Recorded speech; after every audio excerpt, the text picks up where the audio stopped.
Hello, everyone. My name is Maximus, and I'm not a dungeon master tonight. Maybe in my heart, but we're here for Tome Knowledge, brought to you by Tome Knowledge, where we give you D&D information for free right into your brain. I'm here with the illustrious cast of the show, Virtual Spectre, and Oops Like Jagger, the GG and crew. I kind of just like blurted that all out at once. Just how like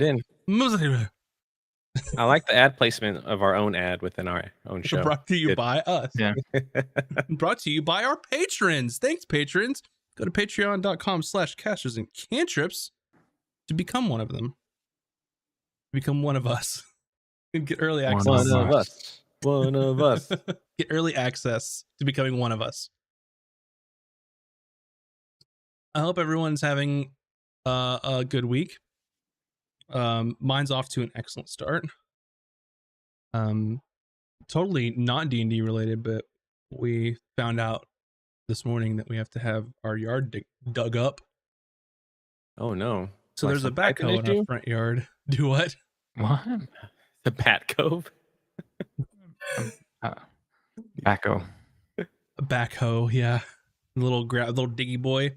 Oh, I thought you were making a Batman joke and you're running around the city as a vigilante. Oh no. My body's too broken for that, dude.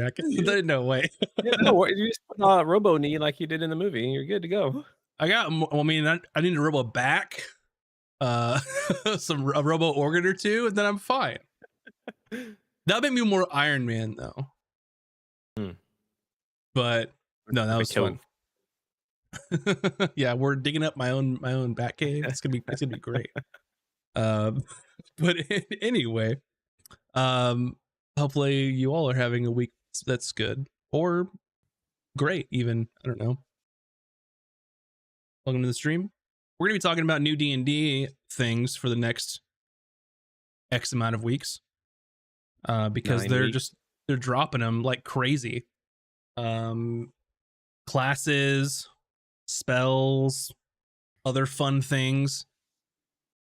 But this week we're going to talk about Rogue, because Moob had the excellent idea of why don't we talk about the classes that are in our current campaign, and I said that's a great idea.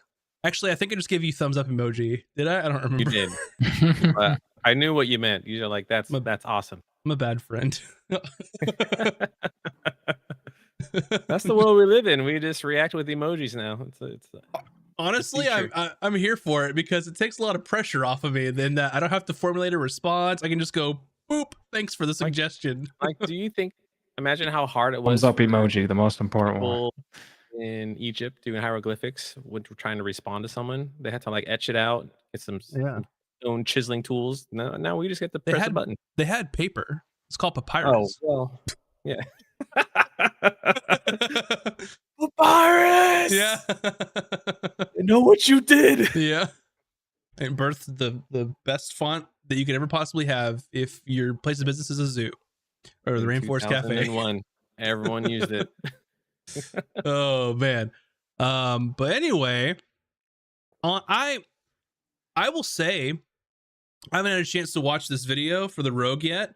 I don't know anything about this, so I'm just kind of going in. I mean, I know some from the previous like Unearthed Arcana that we looked at, but I'm going into this without any prior knowledge of what this is going to be.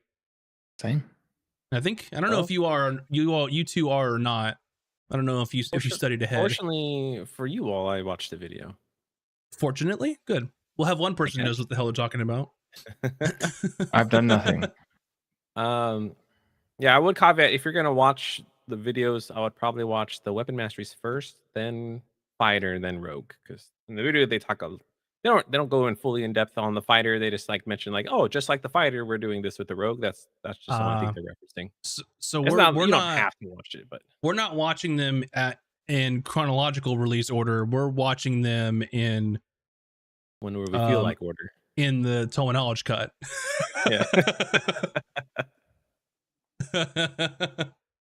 Okay. But I think the videos are nice because Jeremy Crawford gives a little more insight than just what you're reading on the blog from the D&D Beyond website, but not necessary. You should just come here and watch ours. You don't need to watch theirs. What's really funny, and I know that almost no one else can be able to hear this because I've got my in-ear monitors on and I can hear everything. There's like a tiny bit of imperceptible reverb on your microphone, and it sounds very heavenly, like you're in a cathedral. But I don't think anyone else will be able to perceive that. But I did, and it was fantastic. You were giving me the gospel of Rogue. And behold, the Rogue of D&D 2024. Fantastic. Bravo, sir. Sorry, I slightly tapped it. So only you could hear it, but I don't think it's these in-ears are crazy. I hear stuff that people are like, what are you talking about? I'm like, no, just listen. I know it's there. I know I'm not out of my mind, all right? The first commandment of the Church of Rogue, you shall remain unseen. Yeah. Speaking of, let's get the get the screen up so we can talk about it and you all can follow along with us. First of all, the art. Production value. And who would have thought from this channel? Actually, I did get a very nice compliment last week of our overall look and feel. And I said, thank you very much. You can thank Bun Bun for that. But all right, I will say first off, first look at the art looks like your classic, what you would think like a thief rogue would be doing, and you pictured it in your mind's eye. That's what this rogue is doing. They got the dagger, they got the hood, they got the brace of daggers. They're going either into or out of a window. I can't quite tell which direction they're going. I think they're busting out of a window. I could see a pointy rooftop. The way the glass is being dispersed and the shards of wood is indicating definitely jumping out a window. Exfiltration. That's very astute observation, sir. Yeah, I like it. I like the art. Yeah, we got a lot of bling. The typical like broody, like roguish face. Is that is that halfling or gnome depicted? I don't know. Hard to say. Either way. Yeah, but they definitely have the roguish smirk for sure. Mm-hmm. Like, yeah, just stole your lunch money. Maybe she just stole that badass looking dagger. I mean, it does look like it's bejeweled in the middle. So they're wearing a lot of bling going on. All right. Just like last time, let's read through some of these things and we'll figure out what these things are. And I think that the only proper way to do this is for Virtual Spectre to start, because you're playing the rogue in the campaign and you are now our resident expert on everything rogue, and you will be able to answer any questions that either Moobs or me or the audience may have. That's right. I can answer a question. I'm not going to guarantee it's right. What weapon masteries do rogues get, VS, Master of all rogues? Well, in level 1, rogues get Nick on daggers. Who the hell's Nick? It is capitalized Nick. So Nick grants you an extra attack on your attack action if you're using a weapon with a light property. This is in lieu of extra attack you can typically make with a light weapon using your bonus action. Handy if you need to use your bonus action for a cunning action to dash, disengage, or hide. Okay. You also get Vex on shortbow. The shortbow mastery property Vex makes it easier for you to land and attack on the following turn. When you hit a creature with your shortbow, you'll have advantage on the next attack roll you make against that creature before the end of your next turn. Yes. To answer Zeus's question, how is the rogue going to use Vex when they don't get multi-attack? Before the end of your next turn. There you go. I think those are 2 examples of the ones that you can choose, right? Yeah, I'm sure there's more. Yeah. I think they probably get one for each weapon they're proficient with. Yeah. I'm assuming, which is simple and martial. I bet that... Are they proficient in martial now? I bet they have certain weapons from martial, but not... Because typically the rogue holdover is like they've got simple weapons, and then they have short sword. Oh, you're right. And then crossbow, Anything with the longsword, light rapier, short property. sword. yeah, I have longsword for some dumbass holdover from early editions D&D, which is basically useless for rogue unless you're strength rogue, which I don't. I'm not even getting into it. Still not finesse, but whatever. If we could do muscle Muscle wizards, we rogue. could do muscle rogues. Come on. Oh man. All right. What's the other one at level 1? What are we looking at here? Weapon masteries? Good. Thieves' Can. Level 1. Rogues are famous for learning Thieves' Can. Unique kind of language. Basically, it sounds like gibberish to everybody else except for people that know it. I don't know. It's flavor mostly, but Counts as an additional language. Depends highly on really your DM and the Campaign. campaign that you're doing. Yeah. But yeah. Okay. I'll go next. I'll do subclass level 3 after we talk about the this artwork. art. This art reminds me of a rogue sorcerer that I made whose name was Declan. He was a swashbuckling storm sorcerer.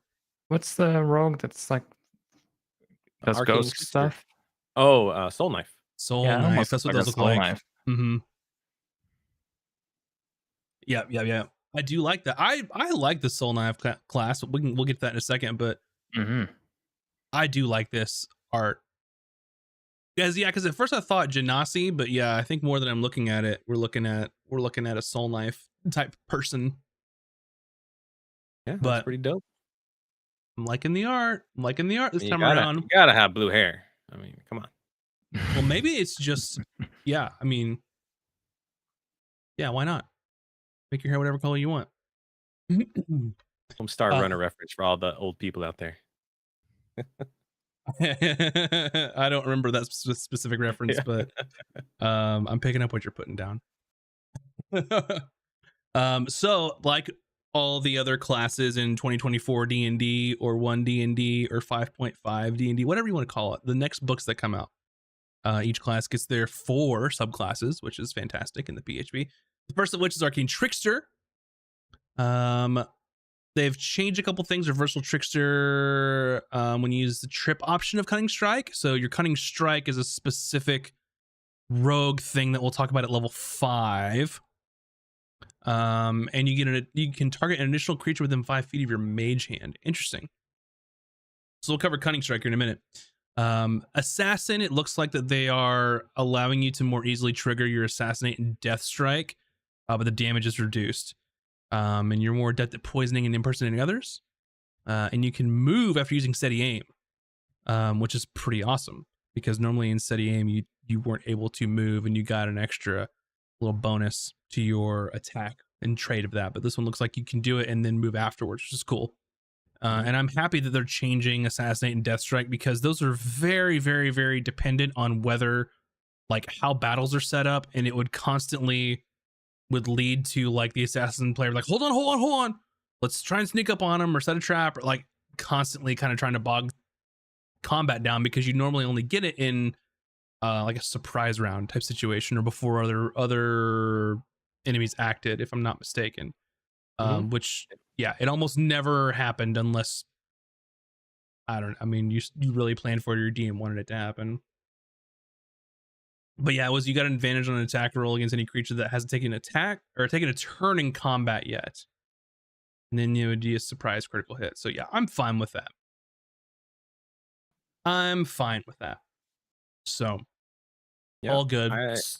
Go ahead. In the video, they Jeremy Crawford also talks about how, because all these were dependent on if creatures acted or you need a surprise round. Now they're giving assassins I think a bonus to or advantage on initiative so they can go first faster to do these things. Makes sense. Yeah, and then they're getting rid of the surprise thing. You just need to have advantage or sneak attack to be able to use it. That's much better. Because I mean, nothing says a kind of a lame like class feature that's supposed to be like the building block of your entire subclass of like you can do it one time maybe if you aim it, if Yeah. you hit the right person. And if you have to be first, or tell your party, hold on, party, we need a stealth attack first. So I yeah, can yeah, You get ain't this first, this you're power last. up. Yeah. yeah. Next one, Soul Knife. Tasha's. I like this one. But Psychic Blades now have a 60 and 120 instead of a 60 minimum range, no maximum. And they have the Vex property. I mean, I guess it's fine. I guess they put you on par with other rogues who wanted to use like a crossbow or a short bow instead. I kind of liked the interesting thing that there was no maximum range to throw them, but not that big of a change. Plus, I mean, most of the stuff, like the way that we play D&D on a map on a grid, those things I think are maybe 120 feet like Yeah. long. And Sounds the about one right. what we use is like you're literally across the map anyway. Like I guess we'd have to change that if someone had like a longbow in our campaign, but hey, that's why we have those big old macro maps for ship battles. Mm-hmm. Yeah.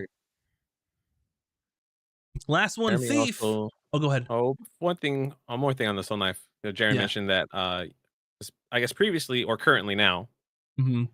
Soul Knives can't use their psionic blades as an attack of opportunity. Oh, that's very true. So now they can. So they don't disappear upon impact anymore, or they just Yeah. magically appear in you. I guess they magically appear, or whatever flavor you want, I guess. Yeah. Sounds good to me, because that was kind of a weird mechanic part of that, is Yeah.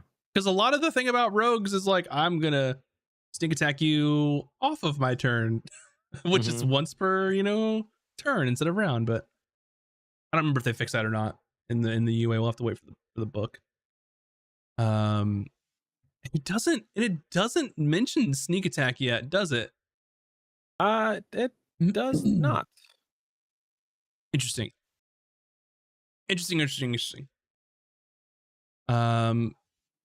Okay, so Thief, the updated Thief can activate magic items as a bonus action. Sick. And have a unique cunning strike option called stealth attack that allows you to remain hidden after attacking. Cool. Ooh. So no more I shoot my crossbow and then I immediately try and hide because they have no idea where that came from. Look, there's a feature for that. If you want that, be a thief. Use magic device has a bunch of changes. An additional attunement slot. Love that, because previously only artificers got that. I think this is cool. Grants a chance to activate magic items without expending charges. I like that. And allows you to use spell scrolls no matter your class or spell casting prowess. Whoa. It's an applause from me. Dang. He's like got those changes. Major upgrade. Holy shit. Yeah. This also gives me, like, I don't know, my first thought is big time, like kind of Indiana Jones vibes, but someone who's getting these magic items but kind of knows how to use them and can use them in a pinch kind of thing. That's what comes to my mind for a character for this. Some kind of magic hunter. Yeah. Yeah. It gives rogues, thief rogues, a ton of utility too. Mm-hmm. That they can use magic items, they can use spells or scrolls. Yeah, it's because awesome. As far as when I was looking at making a rogue and I looked at Thief, it was just kind of like, it read like vanilla rogue. Like, you didn't do anything that special. You had like something footwork, or that, I don't remember what it was called, but it was called second story work. Second story work. You can climb faster. Yeah, but yeah, whatever. To answer DB's question, with a short bow and a rogue, you only fire one shot, correct?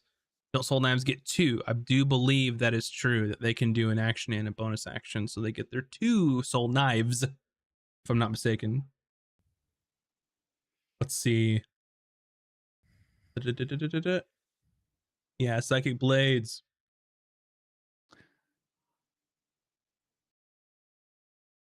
Yep, after you attack with one, you can make another one. And throw that one too. Cool. One too. Yeah. And then the next thing at level 3, steady aim, which was a optional class feature in Tasha's, which I think you should just use all optional features so they give some cool flavor. But now it's a thing. It's in the PHB. So it's in a way to gain advantage to trigger sneak attack. So typically steady aim, which what we mentioned earlier, was you basically forego your movement. You can't move, and then you get your advantage for your sneak attack. If I'm not mistaken. Let's see. Yeah, it's only if you haven't moved. Okay, cool. Number 5. Cunning Strikes, baby. The most exciting new tool in the Rogue's Kit is Cunning Strike. It offers you a new way to utilize sneak attacks to cripple enemies or just safely maneuver around the battlefield. So I think when you deal sneak attack damage, you can choose to forego one or more sneak attack damage die, and add a Cunning Strike effect to your attacks. The DC to your Cunning Strike scales off your dexterity. At level 5, you can choose up to one of the following Cunning Strike options when you land a sneak attack. You can spend 1d6 of your sneak attack damage to poison. You put your poison kit to good use. With this option, your target must succeed a con save or be poisoned for 1 minute, and they can repeat the save until the end of their next turn. You can spend a d6 of one of your sneak attack dice to trip, stick them with the pointy end, and watch them fall prone. And on a failed dexterity saving throw. Just make sure your target is large or smaller before you choose this option. Okay, so if they're huge, you can't trip them. Unless you're And large. No. Well, I guess it says yes. large or smaller, but yeah, anyway. Withdrawal, you can hit and run with the withdrawal option. It lets you move up to half your speed without provoking an attack of opportunity after attacking. That's interesting. Because then then you could use your bonus action on something else. Normally you use your bonus action to disengage Yeah. as a rogue. But this one you can just build it in and then do something else with it later. And then at higher levels, you get more Cunning Strike options and 2 added effects to a single sneak attack. So you can use 2 Cunning Strikes when you get higher level. That's pretty cool. Gives rogues a lot of versatility. Yeah. Especially with tripping. That's pretty solid to me. Mm-hmm. I'm not sure what poison currently does in D&D 2024. I can see these being tempting options at this level of campaign where you're like level 5, level 6, level 7. I'm not sure if players are going to want to try that at the higher levels when things have higher, constitution scores or dex scores, because I feel like, I don't know, it'd be less chances for that stuff to succeed at higher levels. Depends on your enemy. I would say con usually scales up as you get higher level, but knowing who you're fighting, like they may not, you big old nasty ogre looking thing, they probably don't have a very high dex score. True. I like the poison option the best because then that just gets, advantage for attacks, or they're all disadvantaged, I believe, on their attacks for poison. In the current rules, if I'm not mistaken. Yeah, a poison creature has disadvantage on attack rolls and ability checks. Yeah. In the current rules, I don't know what it's going to be future rules. Mm-hmm. That in itself is pretty awesome. Yeah. Yeah, the ability to withdraw and then use your bonus action for something else too. It's pretty awesome. Dash, GTFO, withdraw then dash. Oh, yep. Pretty cool. Yeah, that's all right. That's level 5. I like the flavor text on the next one, but I won't steal it from EBS. Okay. Reliable talent, level 7. I rolled a 2, but it's a 37. Reliable talent all but guarantees you'll be good at your choice skills, whether that's sneaking around, unlocking every door and chest, or just befriending the neighborhood cats. You'll recognize the feature from the 2014 Player's Handbook. However, where the rogue previously gained this feature at level 11, they now gain it at level 7. Good. That's nice. That's the one. Basically, you can't drop below a 10, right? Yeah, exactly. Yep. Yeah, really kind of sets you at a nice baseline for your utility stuff, being the rogue. And Yeah. yeah, interesting. You got all those skills. All right. I guess that's me over to improved cunning strikes for level 11. Mm-hmm. That seem right? Yep. Yeah, so improved cutting strike, you can use more, you can sacrifice more dice with 2 cutting strike options instead of 1. So instead of picking one of the ones before, you could trip someone and poison them with one sneak attack, or trip them and withdraw, whatever flavors you want. So that seems pretty cool, stacking those things up. Because I will say, like, most of the time, yeah, doing damage, but if in a particular type of fight with those sort of mechanics that might make it a little more interesting, maybe tripping something that has a high enough AC makes it much easier for your other melee friends to get in there. So I like that. Yeah, and that just builds on even more with Devious Strikes at level 14. Devious Strikes expands on the rogue's arsenal of cunning strike options with a host of nasty but reads as awesome effects. The following are added to your list of cunning strike items. So you are now able to do Daze, which costs 2d6 of your sneak attack damage. Who says a support build can also deal damage if your target fails a Constitution saving throw? They'll only get to move or take an action or a bonus action on their next Ooh. turn. Frustrating for DMs, masters, or DMs, but fantastic for your party. I mean, worse vice versa. The DM throws a rogue at you. That's level 14. But that's pretty cool. But then there's Knockout, which uses 6d6 of your sneak attack damage. Would that be Bonk all of it at that enemy level? at level 14. Let's see. You Let's go back to the tape. should Go back to the have tape. 7d6. Okay. And so you have 1d6 damage left over, or that you can use. But this is uses 6 and renders the target unconscious for 1 minute if they fail a Constitution saving throw. They repeat the saving throw at the end of each of their turns, but chances are when they wake up, you have already stolen whatever they needed and bounced, or tied them up, hopefully. Yeah, that's actually, I mean, high risk, high reward if you want to take somebody alive. Just For knock sure. them unconscious. Especially You if all you're could like probably have found use for that. yeah, there's like stealth missions and just knock people out and stuff. Mm-hmm.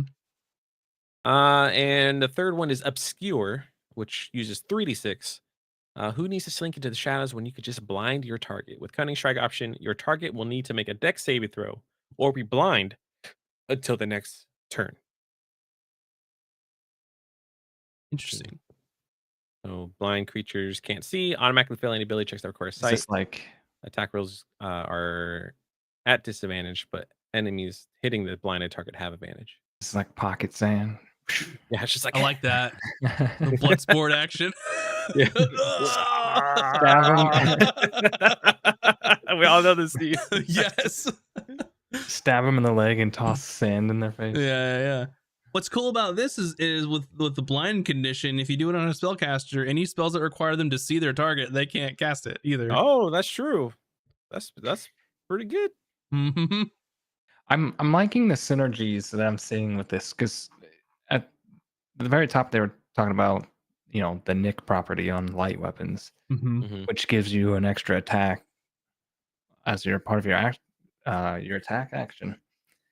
If you sneak attack, choose to trip, your follow up attack then has advantage on it. Yeah, that's very true. Mm-hmm.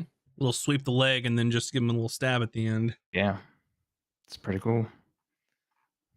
That's 2 martial arts reference movies back to back. We're not even talking about Monk. What's going on? I know, right? Yeah, that's a Devious Strike. Unless you want me to go over Blind Sense, which is also something you acquire at level 14. Do it. Follow your heart. All right. Blind Sense is not a feature of the 2024 Rogue. Instead, the class gains Devious Strikes as an upgrade to Slippery Mind at level 15. Yeah, so previously at 14 they got blind sense, which is they're aware of any invisible creature within 10 feet of you. So it sounds like that they're just replacing it with devious strikes, and then they bumped up slippery mind to the high to, or they upgraded it at level 15. So it's nothing. You read nothing. You said you don't get any of this anymore. I don't. Why am I here? Speaking of upgraded slippery mind, I think it's up to you, VS. Okay. Level 15, Slippery Mind. Slippery Mind has received an upgrade. Now your rogue is cunning, not just in tongue, but in mind. You gain proficiency in wisdom and charisma saving throws instead of just wisdom saving throws. Ooh. Interesting. That's nice. Makes swashbucklers that much better. Mm-hmm. But I mean, it's level 15, so yeah, we're talking tippy top of play at this point, right? How do you feel about that as like a level 15 feature? I mean, proficiency in saving throws, it may not be super flashy, but it does a lot. And getting proficiency in 2 extra ones is nice because the rogue starts with dex and intelligence. Mm-hmm. And then, yeah, it's high level, but then you get wisdom and charisma. That's 4 out of the 6. The only ones you're missing are what, strength and con at that point. Con, yeah. Yep. That's nice. I mean, yeah, it's pretty solid. It's just an extra bonus saving throw. I think, yeah, Jeremy Crawford was like referencing a scenario. I guess this happens a lot in his campaigns, but he's like, yeah, now rogues can't be banished, or I guess possibly still be banished, but it's to prevent, because banishment is a charisma save. I guess banish is OP, man. Yeah, it's not something you want to use with your players all the time, because it's one of those things, is like the save or suck, and like, okay, you didn't save, well, you can sit out of this battle. Yeah, pretty much. That's true. Yeah. not very fun That's to use on their minions, case in point, if you watch any of the recent episodes of Casters and Cantrips. But that's why I asked how you guys felt about level 15, because to me that's like very like dependent on what you're doing in your campaign, like what types of enemies you're fighting. Or some campaigns, like, can, if you get that high of level, maybe you don't face that many enemies that will force those kind of saves. I would say if you're not facing enemies that force to give you saving throws, then you're not throwing a very good variety of enemies, because that's going to be like a lot of casters, like bread and butter type stuff. Yeah. I mean, at level 15, you're getting access to those saving throws is automatic +5, because that's at level 15 your proficiency bonus is +5. So that's just an extra padding, especially typically rogues don't have great wisdom, and then depending on the style of rogue you're playing, may dump charisma or may not. Fair. Yeah. Fair. 19, epic boon. So epic boons. We scroll up here to this next section here. Epic boons. Now they're level locked, it looks like, and then you get it as part of like your leveling. So at level 19, they give you a recommendation of what you could take for epic boon for the rogue, and this one's boon of the night spirit. You increase one ability score up to a maximum of 30. And then while in dim light or darkness, you have resistance to all damage except psychic and radiant. And as a bonus action, you can gain the invisible condition. I mean, that's pretty cool. I also feel like at this level, you're like at level 19, level 20, like 3rd tier combat here. Like it makes sense to get those ridiculous type things. I'd like to see a full list of them when the book comes out to see what all's available. But interesting pick for this one. For sure. Level 20. Bonus action and viz. All right, level 20.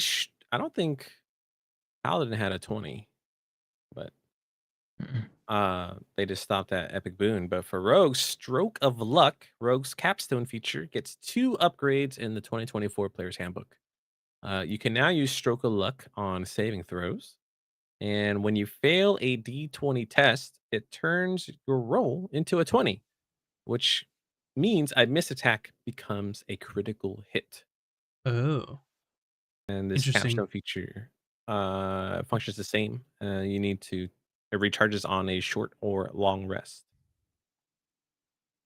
Yeah, so it looks like it used to only be an attack or an ability check, but now they added the saving throws into it. Mm-hmm. Interesting. And then now it used to be if you did the ability check, it turned into a 20, but now it's even if you do your attack, it's like a free crit. Yeah, that's pretty dope. A lot of sneak attack damage. Mm-hmm. Interesting. I am overall thoughts. I think that they're good. I think they add a lot more interesting things for them to do during combat, other than I try to do sneak attack just to roll lots of dice. I like the extra things that you can do. They already had plenty of utility outside of combat anyway, with being just like the skilled kind of character or class.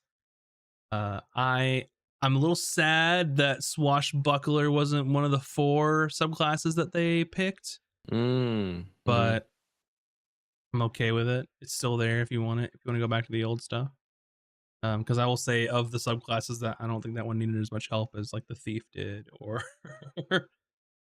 and it feels like that each one of these now, from what I've seen a little bit, is that it seems like if there is a psychic type subclass available, that those are going to get picked for some of the new stuff. So Yeah. Yeah.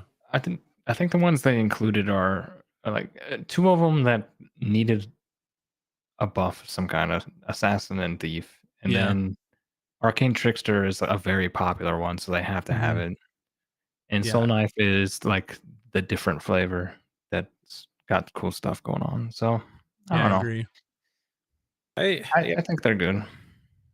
Yeah, I think their mantra going forward is like, even though this subclass is the best, like they still want to give us a bonus, like a new thing, instead of just like uplifting. They're raising the less played subclasses, but also raising the normal ones, just like they're all on the same level now.